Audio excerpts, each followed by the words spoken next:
Thanks for tuning in. Welcome back to Auto Piece Garage, where we are working on the only thing I work on this channel. So today is short day, easy day, hot day, also something pretty practical, right? Not a whole lot of fun stuff going on with this guy. Still trying to make it, safe and nice to drive, something that you don't have to worry about. Well, we're working on the parking brakes today, specifically the passenger side. Here's why. It don't work. I bought this car about a year ago at this point, right? And when I drove it home, it was in the rain, in a storm, and only one of the brakes worked, the passenger front. The other one was locked up, and the other two, to my surprise, when I later found out, weren't connected to the brake lines at all. They were kinked and crimped, and somebody had done something to make it not work. Well, first thing I did was put this thing up on stands and fix all that. Bearings, rotors, calipers, like all of it, right? So then it had 4 working brakes with the pedal, but it never had any parking brakes whenever I bought it either. So I went on Rock Auto, managed to find from Dorman a replacement for the rear driver's side cable. Couldn't find a passenger one. And as I dug into the forums and other aftermarket vendors and even Mazda themselves, found that nobody made them anymore. And so if you were gonna find one, you had to find one off a junkyard car or somebody on Facebook Marketplace or Craigslist or whatever that had one. Fast forward about 10 months, and 3 weeks ago, I get a text from a friend, and he's like, hey, I know you need parking brake cables. This guy is selling them, just found a listing on Facebook Marketplace. So I hit the link, talk to the guy, we go back and forth for a minute. He's all the way out in California, and he says, hey, I'll sell them to you for 80 bucks. And I was like, deal, sold. Sent him the money right away, and I got a box 2 weeks later. Let's see what was inside. Behold the fruits of my sketchy Facebook Marketplace deal. Dude was cool, I'm just kidding, he wasn't sketchy at all. We ended up having a really nice conversation about multiple things. He races RX7s, cool guy. But here's what I'm seeing. We got 2 used parking brake cables in good working condition. And I wanted to point out something, that if you own an RX7 too, you're probably like, hey, if you can't find a passenger parking brake cable, why not just use a driver's side cable instead of a passenger side cable on the passenger side? I thought the same thing. And I looked on the forums about that, and some people were saying, go for it, give it a shot. Some people were saying, nah, use generic cables. Some people were saying, hey, use like a motorcycle parking brake cable and jerry-rig it to fit.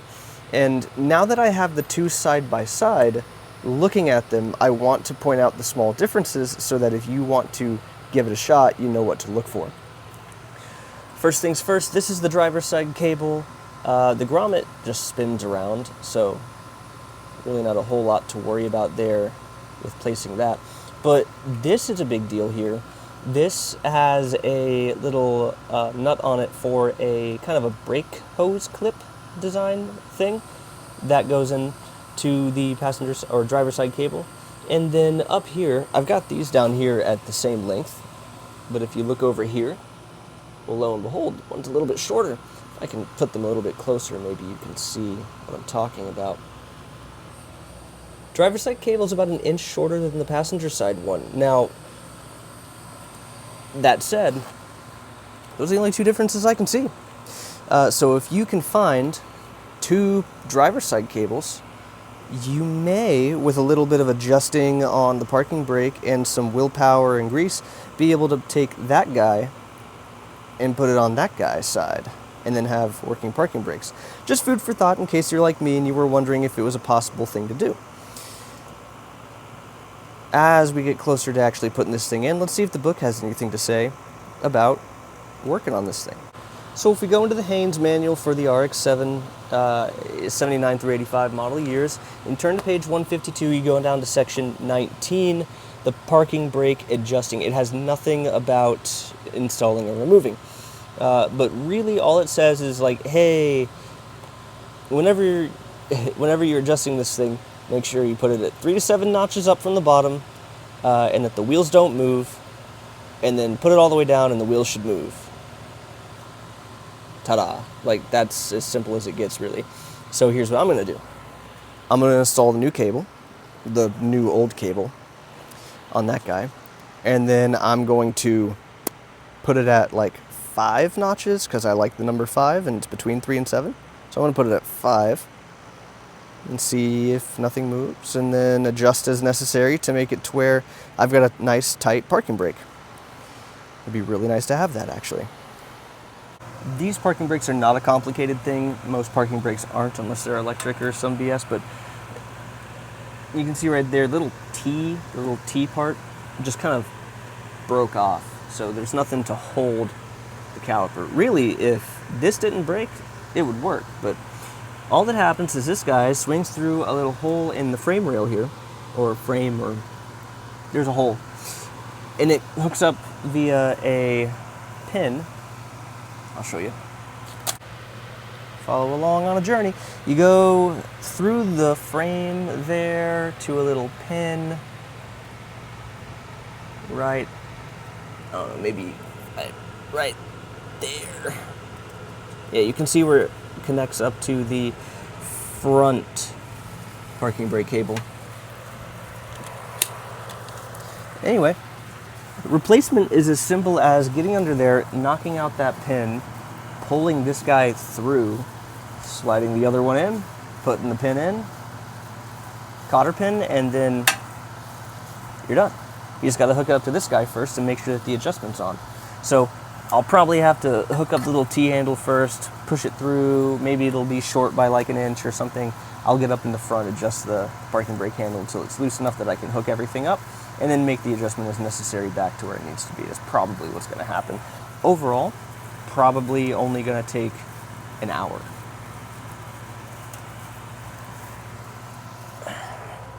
Shouldn't have said that. Now it's going to take like 5.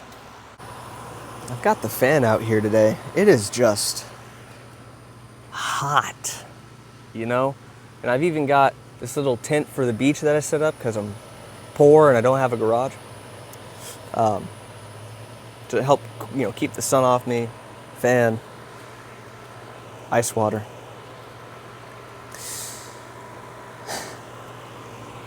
I hate the summer.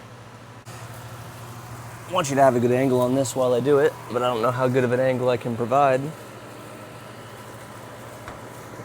considering that I'll be under this thing the whole time. And unlike the other videos, I don't want you guys staring at my crotch the whole time. I noticed that a lot. Don't know what it is. It's just, I guess, how I tend to move. It's weird. Anyway, I'm just gonna wiggle my way under here. Okay, pliers, 3 clicks. Now, I don't want to break anything. I want to be able to use as much of everything that this car comes with as possible, just because finding parts is a pain. I should probably put on my gloves before I start cutting myself on rusty stuff. Found these gloves in the trash at work. Not like the dumpster, like just a trash can. I'm not going dumpster diving for gloves. I'm not that down bad, but they're brand new. I noticed them and I was like, oh shit, maybe I should grab those. They're a little small, but my hands are also a little small, so I think somebody just bought them and didn't know how small they were, and I hadn't even used them. Just didn't even bother to return them, just threw them away. Wasteful. So I grabbed them, washed them. Now they're mine, and they fit well actually. So, blessings in all types and sizes, I suppose. Trying to work on getting this little brake clip thing off here. It's what holds the parking brake cable in place. There it goes. Those are the little brake clip things I'm talking about. Right there. Keeping that. It's in good condition. Let's clean it up a bit. Okay. Now that it's off. Yeah, that's a bit rusty. I might have to get some PB on that. Absolutely absolutely soaked in this. All right, it took forever, but I got that pin that holds it out of there. It took a lot of PB and just pulling. I didn't want to use any fire because I didn't want to damage any of the components I have to reuse. But once you get this little pin pulled out, all you have to do is pull the parking brake through that hole. It comes straight out because the clip on the other side holds it in. Once that clip is removed and this pin is removed from that side, you just whoop, pulls it right out. And then here we have that old retaining clip, that old pin, and then here's the old cable sitting next to the other ones. Now, I've been lining it up next to the others, and maybe I was wrong, and the shorter cable here is the passenger side cable. Possible. I mean, there's really only an inch of difference between the two, but that's the one I'm going to use. I'm going to see if that works. All right, so after some deliberation, we're going with the original pick for passenger side. I just took a look at the driver's side cable, and it doesn't look like that one that I thought was the other driver's side cable. So, maybe it doesn't matter. I don't know. I'm just choosing the one that looks the most like the one I pulled out now. So, this one's the winner, and I have another one to try if it doesn't work. I was wrong. It was the shorter one, this guy right here. I'll explain to you why.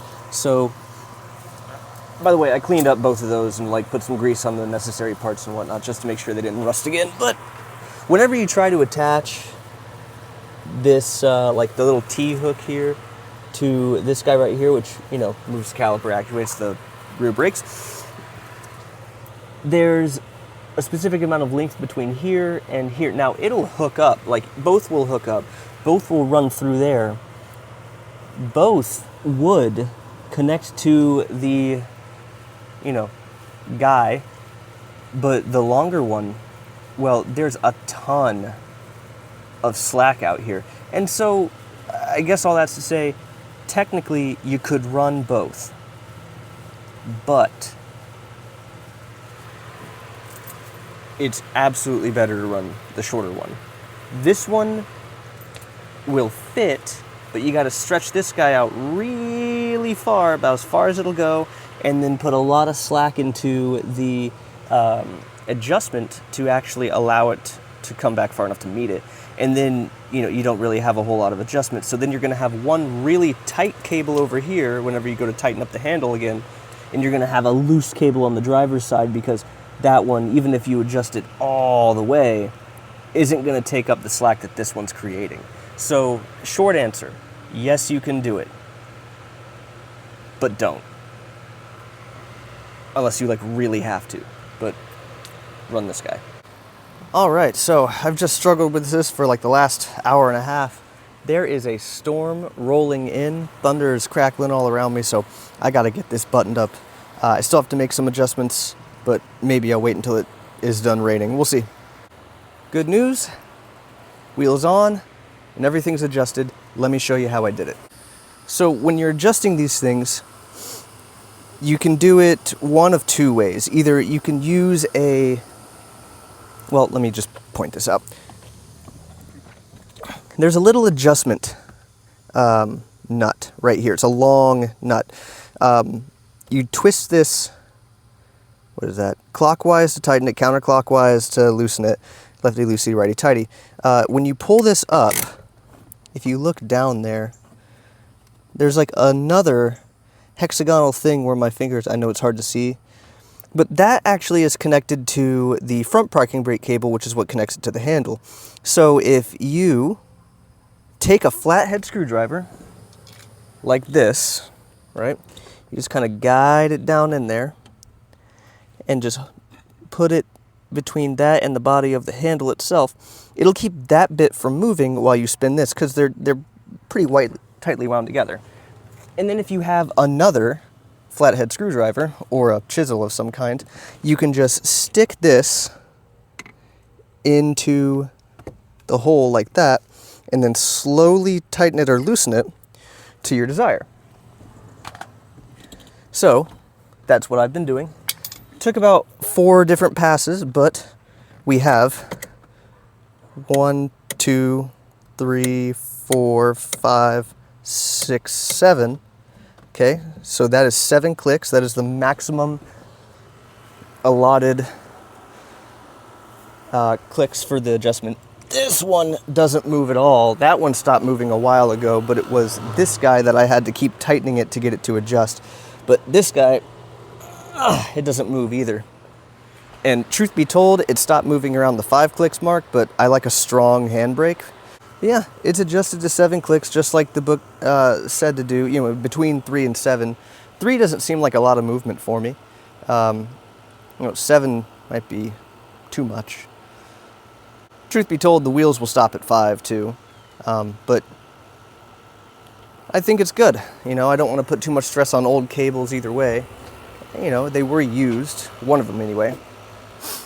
So I think we're good. Now it's just the cleanup. That storm is starting to move that way a bit, but there's still that bit over there that could come this way and put a damper on my day. But since I'm done, for now anyway, let's get the tools cleaned up and put everything inside, torque this bad boy down over here, and, you know, drive it around for a second and make sure that the handbrake works all right and that there's not any binding that I can hear. Should probably show you what the order of operations looks like here.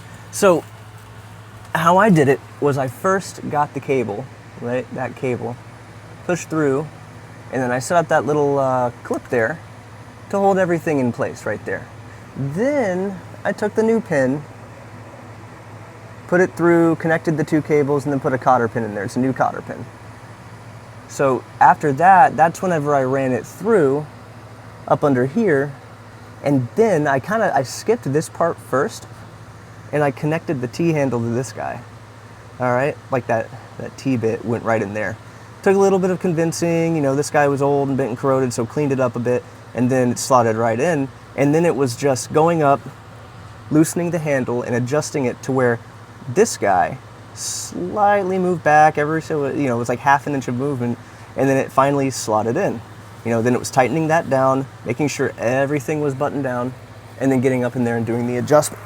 The only reason it took me as long as it did was because the little pin joining everything together was super rusty. That and just constantly getting up, getting into the car, adjusting it by, like, you know, 5 clicks, and then getting back down there to see if it moved enough just for me to put it on there. Because I didn't want to go too far on this guy and end up, you know, breaking something up here by adjusting it too far. Just little adjustments here and there to be careful, basically. It was being careful is why it took so long. You could probably knock this out, assuming you don't have a rusty car like me, and assuming that you have all the tools, which is like a couple flatheads, 14 mil wrench, some PV blaster. You could probably knock this out in 30 minutes. Like, this really isn't a hard job. Just took me a while because I got a rusty POS. Now, just in case you were wondering what exactly, let me get my glasses off the ground before I step on them, what exact tools I needed for this job, because it doesn't really tell you in the book.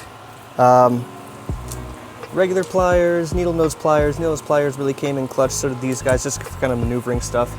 The 10 mil is optional, you don't need it, but if you want to use that to adjust the handbrake, you can. I just preferred using the 2 flathead. But a 14 mil wrench for the little adjustments on the cable themselves. This is the other one. So you have to put, you know, the 2 washers, like the bracket goes right here, sits right there, and the 2 washers go. Anyway, these are 14 mil, so you're gonna need a 14 mil. So yeah, pliers, 10 mil, 14 mil, crescent wrench, because you're gonna need something to help out the 14 mil if you don't have 2 14 mils. Regular hammer for the little brake hose clip, just kind of tap it in there. Needleless pliers, this is just because I have a 19 mil lug nut. And then the 2 flatheads, you're gonna need new cotter pins, probably some PV blaster to ease things up. Really, that's it. You know, 2 jack stands, a jack, some wheel chocks because you aren't gonna have a parking brake during this deal, so you're gonna wanna make sure your car's not falling over on you. Ideally a garage, which I don't have, but yeah, not a bad job at all.